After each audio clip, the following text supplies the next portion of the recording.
ഈ വരുന്ന സകല ഭക്തർക്കും ശബരിമല 18-ാം പടി വഴി ചവിട്ടണമെന്ന് ആഗ്രഹമുള്ളവരല്ല. അത് ഞാൻ ഒരുപാട് ഭക്തന്മാരോട് സംസാരിച്ചിട്ടുണ്ട്. അവർക്ക് അല്ലാതെങ്കിലും അയ്യപ്പനെ ദർശിച്ചാൽ മതി. അപ്പോൾ ഒരു പാരലൽ വഴി കൂടി ഇട്ട് അവരോട് പറയുക, ഒന്നുകിൽ ശബരിമല 18-ാം പടി വഴി കയറാം, അല്ലെങ്കിൽ ഇതുവഴിയും ദർശനമുണ്ട്. 2 ക്യൂ ആലോചിക്കുന്നതിനെ കുറിച്ച് ചിന്തിക്കുക. പല ക്ഷേത്രങ്ങളിലും VIP ക്യൂ, അങ്ങനെ 2 ക്യൂ ഒക്കെ ഉള്ള ഒരുപാട് ക്ഷേത്രങ്ങളുണ്ട്. ഇപ്പോൾ തിരുപ്പതിയിലൊക്കെ പോയി കഴിഞ്ഞാൽ 2 ക്യൂ ഉണ്ട്. ഒരിടത്ത് പൈസ അടച്ചുള്ള ക്യൂ, ഒരിടത്ത് പൈസ അടയ്ക്കാതെ. ഇത് പൈസ വാങ്ങണ്ട, ഒരു പാരലൽ സംവിധാനം കൂടി എന്തുകൊണ്ട് ശബരിമലയിലേക്ക് ഇട്ടുകൂടാ? 2ാമത്തെ ചോദ്യം.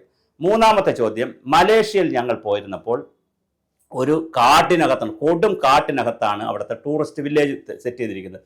അന്താരാഷ്ട്ര ടൂറിസ്റ്റ് വില്ലേജാണ്.